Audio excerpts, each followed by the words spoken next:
My name is Keshwani. There's Keshwani, Keshwani. We are here because we want to learn algebra. Today is our lesson number 165. Day 165. We are in the process of doing word problems from day 101 through 200. Today is our 65th day of solving a word problem. Here's the problem for today. It's already on the blackboard. The question is, what is the interest rate? What is the simple interest earned on D dollars? Amount of money that you're going to invest is D dollars, D for dollars, for Y years, Y for years, at 7% per year. We're going to invest certain amount of money, a D dollars, for Y years, and it's going to earn us 7% simple interest every year, not compounded.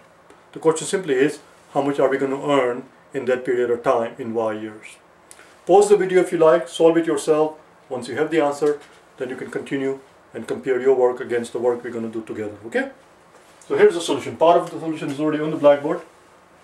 $100, if we were to invest it for 1 year, $100 invested for 1 year at 7% will earn $7. That's what 7% means. Percent means per 100. So if you put $100 in the account and the bank agrees to pay you 7% every year, then at the end of the first year, at the end of every year, if $100 are put in the account, at the end of every year, the bank will owe you $7. Just $7, that's it. The interest that you earn on at the end of the first year, if you don't withdraw that $7 and if you leave it in the account the following year, that $7 is not going to earn interest. The interest is not compounded. Do you understand? So, if $100 earns $100 invested for 1 year at 7% earns $7, then it stands to reason that if you were to invest 100 of that amount, $1 invested for 1 year at 7% should earn us 100 of that amount. 100 of $7 is 7 over 100, or if you like, $1 invested for 1 year at 7% will earn us 7 cents. 7 pennies. How do we write 7 pennies as dollars? 7 pennies is same as 7 over $100. That's it. That's what that is. Let's continue then.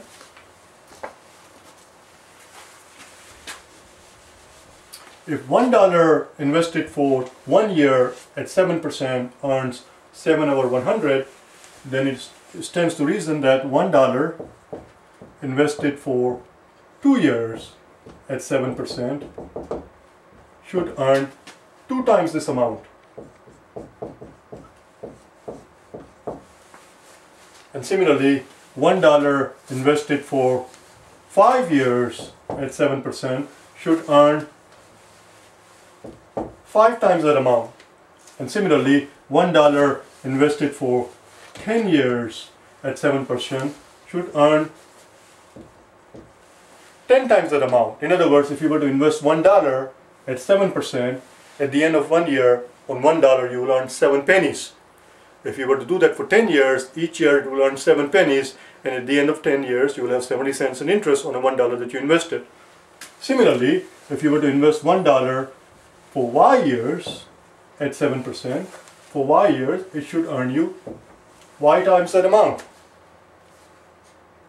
But we are not investing $1, we are investing, so if $1 invested for Y years, if $1 invested for Y year at 7% earns that much, then $2 invested for Y years at 7% should earn 2 times this amount.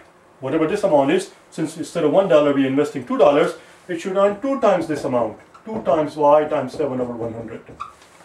Similarly, instead of $2, if we were to invest $5, it should earn 5 times the amount. And if we were to invest $10, it should earn 10 times the amount. But we're not investing $1, we're not investing $2, we're not investing $5 or $10, we are investing D dollars. So D dollars invested for Y years at 7% should earn D times Y times 7 over 100. D times Y times 7 over 100. Or if you like, to write it nicely, it should be 7 times dy over 100. That is our answer. 7 times dy. Let's put it here. 7 times dy over 100. Sorry.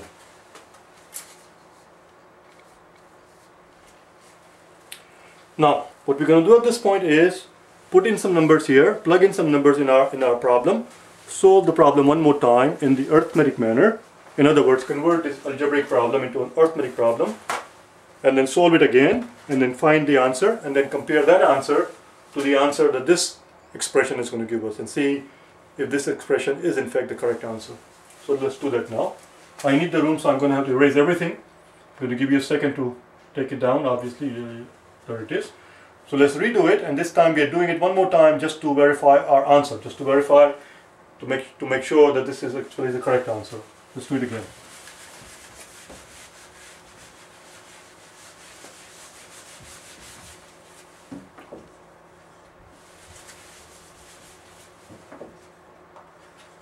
Let's verify our answer by plugging in. PI stands for plugging in. So how much do you want to invest? How long do you want to invest it for? And I guess that's about it. Those are the only two decisions we have to make. Let's invest $500. So the question now is, what is the simple interest earned on $500 invested for? How long do you want to invest it for? Let's invest it for 3 years at 7%. So $500 invested for 3 years at 7% is what the question is. How much interest are we going to earn on $500 invested for 3 years at 7%? Well, $100, we know $100 will earn $7 in 1 year. Why $7? Because that's what we're told, 7%. This is given. This is not something we are plugging in. This is given to us. We are told that it's going to pay us 7%. So if you were to invest $100, that should earn $7. But we're not investing $100. We are investing $500. So $500 should earn 5 times that amount in 1 year. But we don't want to invest for 1 year, we want to invest for 3 years. So $500 invested for 3 years,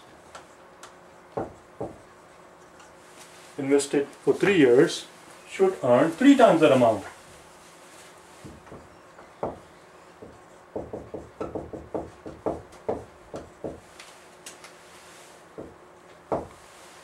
Let's see what this works out to be.